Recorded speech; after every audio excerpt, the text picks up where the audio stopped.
자, 오늘 우리가 함께 볼 하나님의 말씀은 로마서 16장 17절부터 20절까지 말씀입니다.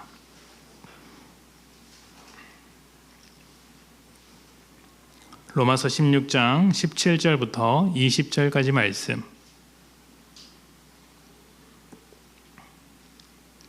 우리 찾으셨으면 다 같이 봉독하겠습니다. 자, 시작. 형제들아, 내가 너희를 권하노니 너희가 배운 모든 교훈을 거슬러 분쟁을 일으키거나 거치게 하는 자들을 살피고 그들에게서 떠나라. 이 같은 자들은 우리 주 그리스도를 섬기지 아니하고 다만 자기들의 배만 섬기나니 교활한 말과 아첨하는 말로 순진한 자들의 마음을 미혹하느니라. 너희의 순종함이 모든 사람에게 들리는지라. 그러므로 내가 너희로 말미암아 기뻐하노니 너희가 선한 데 지혜롭고 악한 데 미련하기를 원하노라. 평강의 하나님께서 속히 사탄을 너희 발 아래에 상하게 하시리라. 우리 주 예수 너희에게 있을지어다. 아멘. 말씀드렸던 것처럼 우리가 지난 설교에서 은혜의 공동체에 관한 이야기를 나누었는데 그 이야기에서 조금 더 확장해서 은혜의 공동체에 대한 얘기를 좀 나눠보려고 합니다. 자, 기독교에 있어서 가장 중요한 특징이 무엇일까요? 새벽 예배 말씀에도 똑같이 질문을 했는데 기독교에서 가장 중요한 특징이 있다면 무엇이겠습니까? 새벽 예배 말씀을 들으신 분은 정답을 알 것이요, 듣지 않으신 분은 아리까리하니 이제 혼란스러우실 텐데 무엇일까요? 기독교 하면 여러분이 무엇으로 기독교를 설명하시겠습니까? 그러니까 전도하는 사람이 있는데 교회 가자 그랬더니 내가 왜 교회를 가야 되느냐, 기독교가 어떤 특징이 있길래 나한테 좀 소개를 해달라라고 했을 때 여러분이 다른 모든 것에 비해서 기독교는 이런 특징이 있다고 말할 수 있는 것이 있다면 무엇일까요?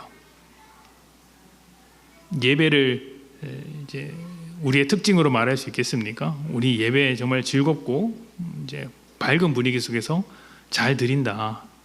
그런데 생각해 보면 기독교의 예배와 같은 것들이 다른 종교에도 있습니다. 형식은 좀 다를지 모르겠지만 예배가 있죠. 그러면 기도냐? 기도도 다른 종교에서 열심히 기도하는 것들이 있죠. 물론 내용과 그 대상이 누구냐는 큰 차이가 있지만 기도가 기독교의 특징이라고 말하기에는 똑같이 기도하는 사람들이 있기는 합니다. 그러면 기독교의 가장 중요한 특징 중에는 그리스도인, 기독교 안에는 좋은 일 하는 사람, 착한 사람이 많다라는 것을 특징으로 내세울 수 있을까요? 그렇게 말하기에는 우리가 좀 찔리죠. 양심에 좀 찔리는 게 있습니다.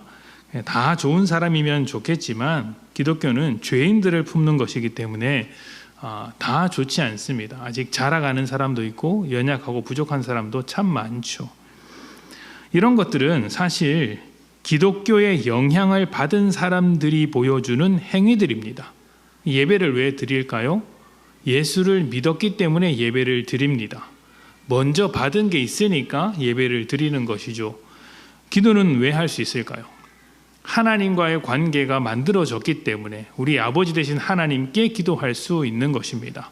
하나님께서 우리 아버지가 아니시라면 기도할 이유가 없죠. 또 기독교 안에서 괜찮은 사람들, 착한 사람들이 왜 나타나게 됩니까? 왜 변화된 삶이 나타나게 되죠? 예수를 만났기 때문입니다. 예수를 만나고 그 삶이 변화되었기 때문에 그런 행위들, 착한 일들이 나타나는 것이죠. 다시 말하면 지금 예배나 기도나 사람들이나 이렇게 말하는 것들은 기독교가 만들어낸 일종의 결과물들이라는 것입니다. 중요한 것은 무엇이 그런 결과물을 만들어내었는가 하는 것이죠. 그리고 그 무엇을 설명해 줄 수 있어야 기도교의 특징이 이런 것이다 소개할 수 있습니다. 기독교는 하나님께서 만드신 결과물입니다. 그러니까 우리가 예배하고 기도하고 또 변화되고 이런 것들이 다 하나님께서 만드신 결과물로서 우리에게 나타난 것이죠. 그래서 그 하나님의 어떤 점, 그 하나님이 누구냐 하는 것이 우리에게 있어서 가장 독특하고 유일한 특징이 될 수 있습니다. 이 특징이 다른 어떤 곳에서도 찾아볼 수 없는 특징이라면, 세상에서 찾아볼 수 없는 유일무이한 것이라면 기독교는 세상 모든 사람들에게 유일한 해답이 될 수도 있겠죠. 기독교가 아니고서는 이것을 찾아낼 수 없다라고 한다면 모두 기독교 안으로 들어와야 할 것입니다. 그렇다면 기독교의 가장 큰 특징, 하나님만이 보여주신 그 독특한 특징이 무엇일까요? 자기 영광을 버리고 사람이 되신 것, 십자가에 달려 우리를 죽으신 그 은혜가 하나님의 가장 큰 특징입니다. 세상의 그 어떤 종교도 신이 인간을 대신해서 죽는 경우가 없습니다. 의인이 죄인을 위하여 죽는 일이 없습니다. 왜냐하면 이것은 굉장히 억울한 죽음이기 때문입니다. 보통 심판이라고 하면 잘하고 있는 사람이 상을 받고 또 잘못한 사람에게는 벌을 주는 것이라고 합니다. 이것을 우리가 잘 아는 말로 인과응보라고 하는데, 대부분의 정의, 대부분의 종교, 대부분의 사회 질서가 인과응보의 법칙을 따릅니다. 인과응보의 법칙을 따르지 않으면 그 사회는 정의롭지 못한 사회, 공의롭지 못한 사회, 불법이 난무하는 사회라고 이야기를 하죠. 먼저 사법적인 영역에서 한번 생각해 봅시다. 사법적인 영역에서 인과응보란 무엇일까요? 사회적 정의가 실현되는 것은 법정에서 벌어지는 일이죠. 법정에서 재판을 하는데 벌을 받을 만한 사람이 벌을 받게 하는 게 정의입니다. 만약 재판을 했는데 누가 봐도 법을 어기고 잘못한 사람이 벌을 받지 않고 오히려 피해자가 벌을 받게 된다면 그것은 사법 정의가 실현되지 못했다라고 할 것입니다. 그러니까 인과응보가 통하는 장소라는 것이죠. 철학적으로도 인과응보가 있습니다. 자기 선택에 책임을 져야 하고 자기 행위의 결과를 자기가 감당해야 한다는 것이 철학적인 인과응보의 내용입니다. 굉장히 당연한 내용이죠. 철학이라는 것이 우리 사회의 당연한 내용들을 학문적으로 이제 분석하는 것이기 때문에 너무 당연한 내용입니다. 이것이 당연하다고 우리가 느끼고 있다면 우리는 인과응보에 아주 잘 적응해서 살고 있는 것입니다. 종교적인 인과응보도 있습니다. 어떤 인과응보냐면 도를 깨우치거나 종교적인 수행을 잘했을 경우 그 종교에서 요구하는 법과 질서를 잘 지키는 경우에는 신의 축복을 받습니다. 그리고 반대의 경우 신의 명령을 어기게 된다면 벌을 받고 저주를 받습니다. 자, 비슷한 예로 이런 말이 있죠. 착하게 살면 천국 가고 나쁜 일을 하면 지옥에 간다. 착한 일을 하면 하늘에서도 도와주고 나쁜 일을 하면 하늘에서 천벌을 내릴 것이다. 이런 말들이 있죠. 이것이 다 종교적인 의미에서 인과응보라고 할 수 있습니다. 행한 대로 받는 것. 네가 뭔가를 했으니까 그에 따른 결과가 찾아오는 것이다. 이것이 우리가 너무 익숙하게 이렇게 생각하고 또 살고 있는 인과응보라는 세상의 원리입니다. 지극히 상식적이죠. 보편적인 세상의 논리입니다. 자, 그런데 십자가는 바로 이 인과응보를 깨트리면서 우리에게 온 것입니다. 인과응보는 한 만큼 받는 것이어야 합니다. 자격이 있어야 주어지는 것이죠. 그런데 십자가는 할 수 없는 죄인들을 위해서 주어진 것이었고 자격이 없는 자들을 자격 있는 자로 만들기 위해서 하나님께서 선수 지신 것이었습니다. 인과응보란 그 사람이 얼마나 잘했느냐를 보는 것이라면 내가 얼마나 열심히 했느냐, 내가 얼마나 그 일을 잘 해냈는가를 중요하게 여긴다면 기독교는 다르다는 것이죠. 종종 이제 겸손하게 행동하는 사람도 있습니다. 그런데 인과응보의 법칙 아래서는 겸손도 자기 자랑입니다. 다른 사람의 겸손과 비교해서 내가 더 겸손한 사람이라는 것을 드러내는 거예요. 내가 더 겸손을 잘한다라는 것이죠. 은혜는 하나님의 일하심을 보여주는 것입니다. 십자가의 은혜는 내가 얼마나 열심히 했는지는 중요하지 않아요. 내가 열심히 했으나 할 수 없다는 것을 발견하는 것이 중요합니다. 그러나 우리가 할 수 없는 것을 하나님께서 일하셨고 우리를 은혜의 자리에 올려놓은 것이죠. 기독교의 가장 큰 특징이 바로 여기에 있습니다. 은혜가 우리의 가장 큰 특징이죠. 열심히 한 사람에게 상을 주는 것이 아니라 열심히 할 수 없는 사람에게 하나님께서 대신 일하여 주셔서 상을 주십니다. 그리고 그 다음에 뭐라고 하세요? 너희가 상을 받았으니 받은 자답게 당당하고 영광스럽게 품위 있는 삶을 살라고 이야기하는 것입니다. 여러분이 어떤 시상식에서 대상을 받았다고 해봅시다. 어떤 시상식인지 모르겠지만 대상을 받았습니다. 그러면 평소보다 조금 더 어깨에 힘이 들어가고 말투도 달라지고 품격 있지 않겠습니까? 대상을 받은 수상자답게 품위가 생기게 되죠. 하나님께서 그와 같이 일을 하시는 것입니다. 우리는 상을 받을 만한 자격이 없으나 하나님께서 그 상을 하나님께서 대신 일하여 주셔서 우리가 받을 수 없는 그 상을 미리 주시는 것이죠. 그리고 받은 자답게 살라고 요구하는 것입니다. 만약 예수를 믿으면서도 이 은혜를 알지 못하는 사람이 있다면 그 사람에게 있어서 믿음 생활은 굉장한 고생이 될 것입니다. 은혜가 없이는 남는 것이라고는 인과응보밖에 없는데 인과응보로는 이룰 수 있는 게 없으니 고생하는 것밖에 되지 않습니다. 내가 열심히 노력을 했는데 믿음 안에서 받을 게 없어요. 왜냐하면 사실은 우리가 이미 다 받았기 때문입니다.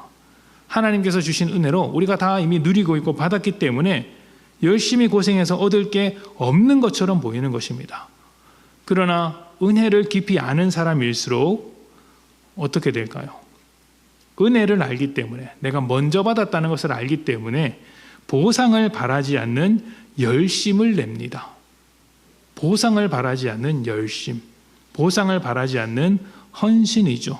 그래서 결과가 어떠하든지 내가 받은 사랑과 은혜 때문에 그 자리를 지키고 내가 결과가 어떠하든지 하나님께서 나를 구원하셨기 때문에 하나님께서 원하시는 자리에 내가 있겠다고 하는 것입니다. 이것이 은혜를 받은 사람이 그 받은 은혜에 대해서 반응하는 모습입니다.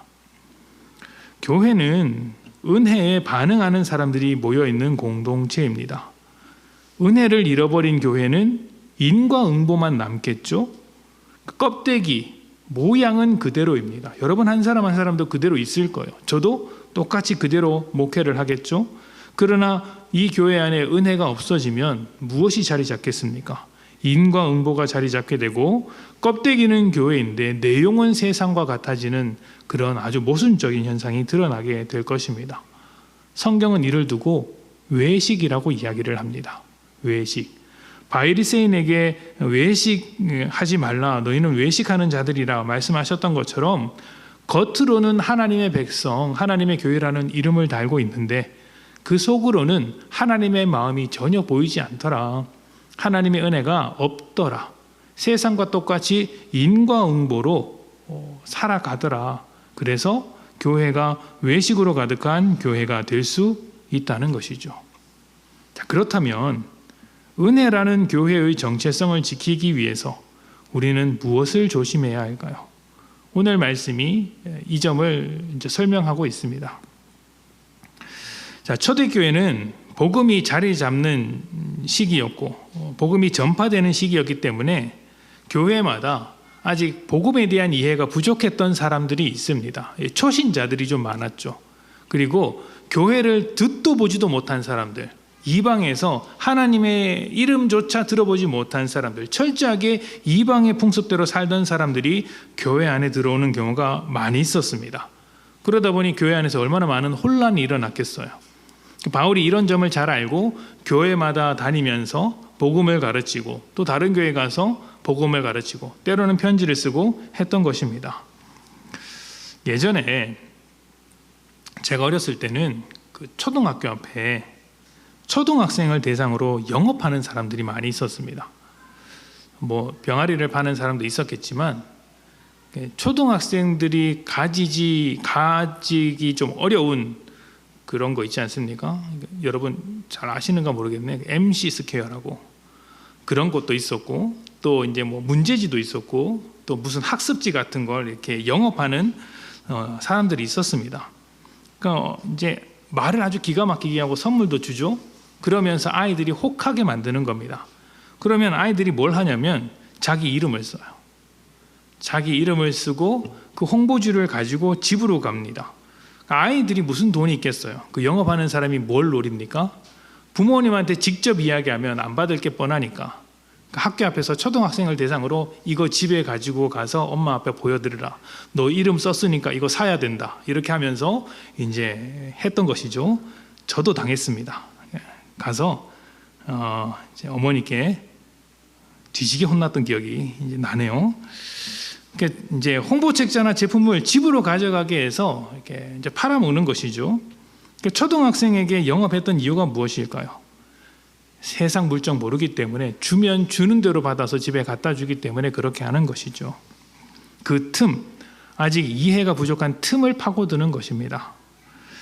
교회에는 장성한 어른의 믿음을 가진 사람도 있겠지만 어린아이와 같은 믿음을 가진 사람도 아주 많습니다. 로마서에서도 우리가 살펴보았듯이 강자가 있고 약한 자가 있지 않습니까? 강한 사람이라는 것은 하나님을 아는 만큼 자신의 삶으로 약한 사람을 품어주는 사람이어야 하고, 반대로 약한 자는 어떤 사람이었습니까? 하나님을 알지 못해서 여전히 세상의 흐름대로 판단하는 사람입니다. 그래서 율법에 갇혀 있고 율법으로부터 자유케 된 은혜를 아직 모르는 사람들인 것이죠. 그 틈을 파고드는 것입니다. 율법에 매여 있으니 그 틈을 파고들어서 변질된 복음, 잘못된 복음을 심어 놓는 것이죠. 세상의 흐름대로 판단하는 자들에게 세상의 것을 보여주는 것입니다. 세상의 흐름이란 무엇이겠습니까? 앞서 말씀드린 대로 인과응보죠. 그래서 교회 안에서 은혜를 말하기보다는 옳고 그름을 따지게 되고, 옳고 그름을 따지는 만큼 율법이 더 매력적으로 다가오게 됩니다. 그러나 옳고 그름을 따지지 말라는 것은 아니죠. 옳고 그름을 따지되 어떻게 따져야 합니까? 인과응보의 마음으로 따지는 게 아니라 은혜의 마음으로 따져야 한다는 것입니다. 이게 어떤 것이냐면 이런 것과 같습니다. 여러분 집에서 아이들을 키울 때 옳고 그름을 판단하시죠. 아이들이 어떤 행동을 하면 이건 잘못된 거다, 잘하는 거다 판단을 하십니다. 그러나 내쫓지는 않습니다. 내쫓는 신용을 해도 실제로 내쫓지는 않습니다. 애를 갖다 버리지는 않습니다. 아이가 잘못하면 그 잘못한 것을 같이 아파하고 짐을 짊어집니다. 뭔가 이상한 행동을 하고 짜증을 내고 답답해하면 나한테 왜 저래? 라고 말할 게 아니라 어떻게 해야 됩니까? 저 속에 무엇이 들었길래, 무슨 어려움이 있길래, 무슨 고민이 있길래 저렇게 괴팍하게 행동하는가를 들여다볼 수 있어야죠. 버리는 건 인과응보예요. 그러나 그 속을 이해하는 건 은혜의 마음입니다. 그렇게 되어야 한다는 거예요, 교회가. 그러니까 누군가가 잘못했을 때 정죄를 위한 판단을 하는 게 아니라 품기 위한 판단을 하는 것이죠. 그것이 하나님의 마음으로 품는 자라고 할 수 있고 은혜를 아는 사람의 모습이라고 할 수 있습니다. 제가 자녀들에 대한 이야기만 했는데 사실은 남편과 아내들에게도 그렇게 하셔야 합니다. 씁쓸한 미소를 짓고 계시는군요. 자, 로마 교회에도 아직 세상의 흐름에 익숙한 어린아이와 같은 성도들이 많이 있었습니다. 그리고 그 틈을 타고 복음과 다른 이야기를 하는 사람이 나타납니다. 그 틈이 무엇이었습니까? 인과응보였죠. 그리고 그 인과응보를 잘 이루어내는 것이 율법입니다. 율법을 가지고 잘하나 못하나 정죄하는 것이니까. 그러니까 율법적인 생각을 가지고 와서 교회 안에 밀어넣는 사람들이 생기기 시작했다는 것이죠. 그 율법이 먹혔던 이유는 어린아이와 같은 자들이 틈을 벌리고 있었기 때문입니다. 자, 로마서 16장 17절부터 18절까지 말씀입니다. 형제들아, 내가 너희를 권하노니 너희가 배운 교훈을 거슬러 분쟁을 일으키거나 거치게 하는 자들을 살피고 그들에게서 떠나라. 이 같은 자들은 우리 주 그리스도를 섬기지 아니하고 다만 자기들의 배만 섬기나니 교활한 말과 아첨하는 말로 순진한 자들의 마음을 미혹하느니라. 아멘. 자, 교회 안에서 분쟁이 일어났는데 그것은 복음을 따르지 않기 때문에 나오는 후유증이라고 말할 수 있습니다. 지금 교회 안에서 분쟁을 일으키는 사람들이 있는데 이 사람들의 정체가 누구인지 정확하게 알 수는 없습니다. 그 당시에 많이 떠돌던 율법주의자이거나 영지주의자일 가능성이 높은데 로마서에서는 율법에 대한 이야기들이 많이 나오기 때문에 아마도 이제 아직 율법에서 다 벗어나지 못한 율법주의 성향이 아주 강한 유대 그리스도인이 아닐까 추측을 합니다. 그리고 그들이 로마 교회에 와서 아직 율법에 매여 있는 약한 자들에게 율법적인 신앙을 가져야 한다고 강조하고 있는 거예요. 율법주의는 율법으로 자격을 판단합니다. 하나님의 백성이 되기 위해서는 할례를 받아야 하고 정결의식을 지켜야 한다라고 이야기를 했죠. 이렇게 주장했던 유대 그리스도인들도 율법주의로부터 완전하게 벗어나지 못했고 그래서 교회 안에 들어와서 할례나 율법주의를 아주 강하게 주장하고 있었던 것입니다. 자, 문제는요, 이런 거예요. 그들의 요구가 아주 그럴듯해 보인다는 것입니다. 그럴듯해 보입니다. 여러분, 신앙을 드러내는 데 있어서 열심히 하는 것보다 멋있어 보이는 게 없습니다. 여러분, 열심히 신앙생활 하는 사람 앞에 서 보셨습니까? 제가 목회자인데 정말 제가 부끄러울 정도로 열심히 하는 몇몇 분을 본 적이 있습니다. 저는 한 번도 밤을 새서 기도한 적이 없거든요. 근데 성도님들 중에서는 밤을 새서 기도하시는 분이 계셨습니다. 그분이 늘 저한테 먼저 들어가세요. 제가 문 잠그고 갈게요. 라고 이야기를 하는 것이죠. 저는 목회자인데 이제 늦잠 자면 새벽 예배를 빠집니다. 부끄럽죠. 그런데 새벽 예배를 빠지지 않고 계속 오는 분이 계세요. 정말 놀라운 것은 우리 교회 성도님이 아니세요. 그러니까 제가 요즘 죽을 맛이에요.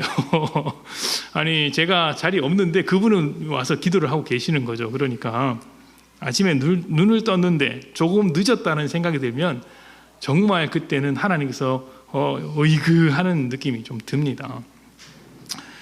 그런 분들을 볼 때마다 제가 정말 부끄럽죠. 그러니까 열심히 있는 신앙생활을 보면 멋있습니다. 그래서 믿음 생활을 할 때 예전에 많이 들었던 이야기가 일사각오라는 말이었어요. 목숨을 걸어라. 순교의 정신으로 믿음 생활을 해라. 절대 타협하지 마라. 이런 마음 자세를 가지고 믿음 생활을 하는 것이 본보기처럼 여겨지고 있습니다. 이게 멋있어 보이는 이유는 대부분 인과응보를 따르기 때문입니다. 열심을 냈으니까. 열심을 내는 게 나쁜 게 아닌데 열심을 냈으니까 더 큰 복을 받겠거니, 열심을 냈으니까 더 훌륭하겠거니라고 생각을 하는 경우가 없지 않아 있다는 것이죠.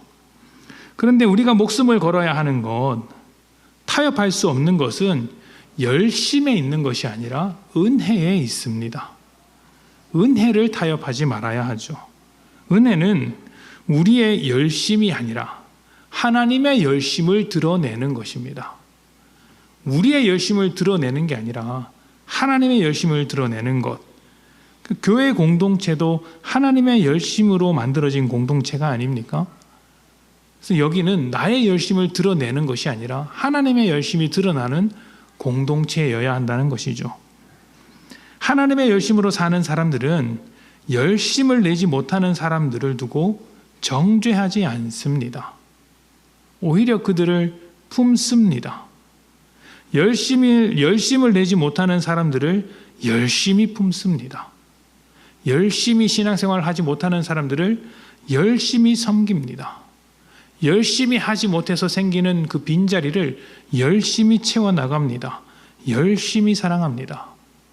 이렇게 열심히 은혜를 베푸는 일에 목숨을 걸고 타협이 없는 것이지, 내가 열심히 해서 이런 신앙을 가졌다, 너는 왜 그것밖에 못하냐라는 식으로 하는 것에 대해서는 목숨을 걸지 않는 것입니다. 그렇다면 율법적으로 사는 사람을 만났을 때, 그러니까 인과응보로 똘똘 뭉쳐서 신앙을 오해하고 있는 사람들을 만났을 때 우리는 어떻게 해야 할까요?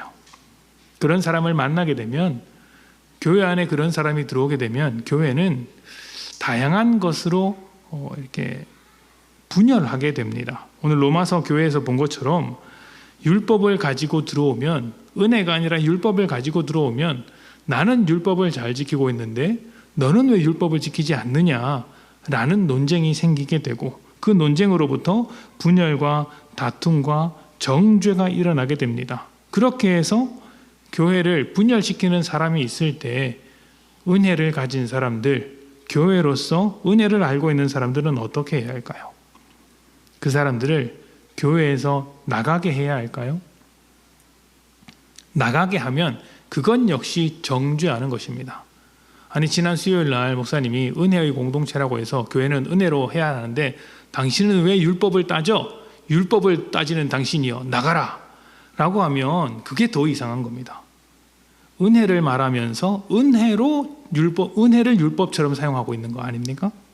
율법이 했느냐 못했느냐를 가지고 구분짓고 정죄하고 쫓아내는 것이라면 은혜는 그 모든 것을 품는 것인데 은혜를 율법처럼 사용하는 거예요.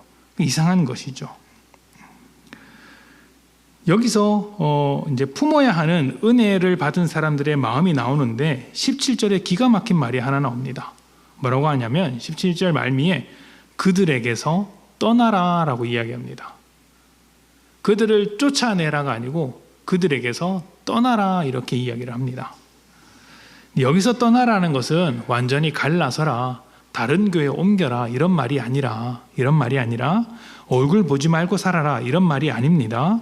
이런 말이 아니라 인과응보를 말하는 그들의 주장에 끌려가지 말고 은혜로 대하라 이런 것이죠. 그러니까 누가 옳은지 따지려고 하지 말고 누가 더 품을지를 고민하라는 것입니다. 그래서 교회 공동체를 지켜내기 위해서, 품기 위해서 어떻게 하냐면 그 사람과 어떤 게 옳은 것인지 잘하는 것인지 논쟁하거나 설득하기보다는 잠깐 거리를 두는 거예요. 그들에게서 떠나라. 그들의 주장으로부터 떠나라. 그들의 논리로부터 떠나라는 것이죠. 그들의 가르침으로부터 멀어지는 것입니다. 그리고 서로 진정하는 시간을 갖는 겁니다. 이것은 교회를 지키기 위한 잠깐의 거리두기이고 품으려고 하는 준비, 품기 위한 준비의 시간이라고 할 수도 있을 것 같아요. 자, 계속해서 말씀을 봅시다. 19절입니다. 이렇게 은혜를 품는 자가 은혜를 갖지 못한 자에게 거리두기를 할 때 바울은 또 이렇게 요구를 합니다. 19절입니다. 너희의 순종함이 모든 사람에게 들리는지라. 그러므로 내가 너희로 말미암아 기뻐하노니 너희가 선한 데 지혜롭고 악한 데 미련하기를 원하노라. 아멘. 선한 데 지혜롭다는 것은 무슨 말일까요? 율법을 잘 지키거나 좋은 일을 많이 하라는 이야기가 아닙니다. 선한 데 지혜로우라는 것은 선하신 하나님의 마음을 닮아가는데 지혜로우라는 이야기입니다. 그러니까 교회가 은혜의 공동체가 될 수 있도록 마음을 지키고 생각을 지켜야 할 때 교회 안에서 일어나는 모든 분쟁과 다툼에서 지혜로워야 한다는 것이죠. 그래서 우리는 지혜롭게 잠깐 멀어질 때도 있는 것입니다. 그러나 멀어지는 것으로 끝나서는 안 됩니다. 그러면 버리는 거예요. 항상 틈을 보고 다시 다가갈 준비를 떨어진 그 자리에서 하고 있어야 합니다.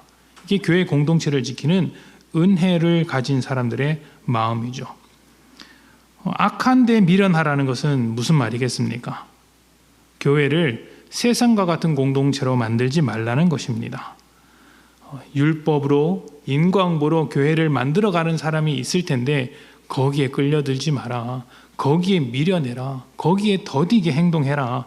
우리는 하나님의 마음이 없는 그런 공동체로 만들어서는 안 된다 은혜의 공동체, 하나님의 마음을 가진 공동체가 우리 공동체가 되어야 한다는 것을 이 말씀을 통해서 로마서 마지막에 다시 한번 바울이 강조하는 것이죠. 교회는 우리가 로마서 16장에서 보았듯이 참 다양한 사람들이 모여서 만들어 갑니다.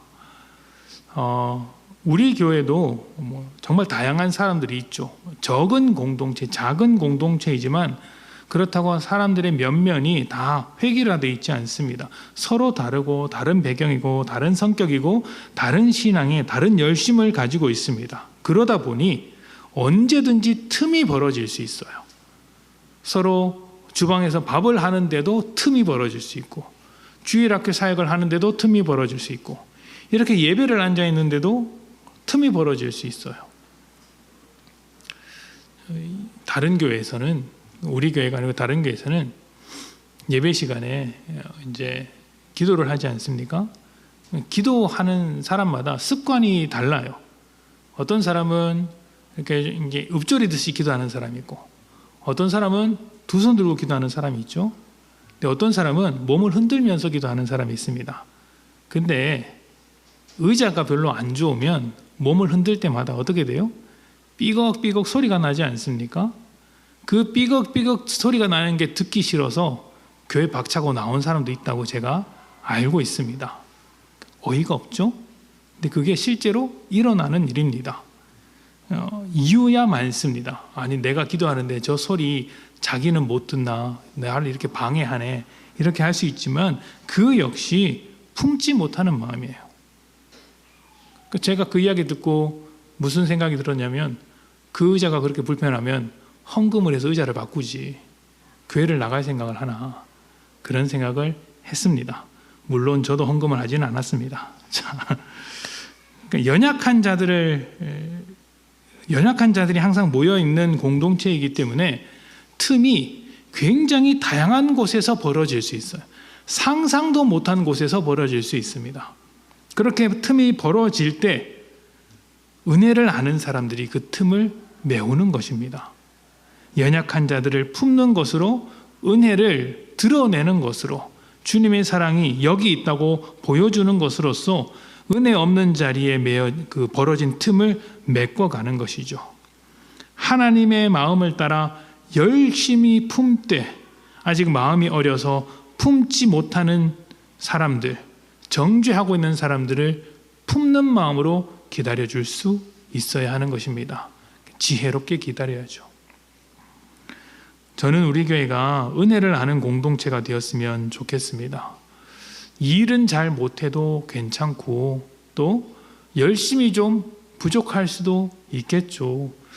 주변에 어떤 교회는 정말 뜨겁게 열심을 내는 교회들이 있다는 소문을 제가 들었습니다. 대단하다는 생각이 들었습니다. 그러나 우리 교회가 그 길을 가고 싶지는 않아요. 우리는 은혜의 공동체가 되는 게 더 중요하다고 생각하기 때문이죠. 하나님의 마음으로 세상에게 익숙한 사람들마저도 품을 수 있는 공동체가 되었으면 좋겠습니다. 교회가 교회다운 모습을 어떻게 드러낼 수 있겠어요? 세상에서 절대 받지 못하는 사람들을 받아낼 수 있는 힘과 실력이 있을 때, 그때 비로소 우리는 은혜의 공동체로서 세상 속에서 영향력을 드러낼 수 있지 않을까 생각을 해봅니다. 은혜로 감동을 줄 때 그들 역시 선한데 지혜롭고 악한데 미련한 자들이 될 것입니다.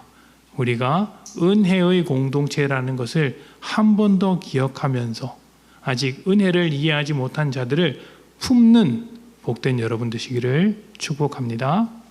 우리 함께 기도하겠습니다.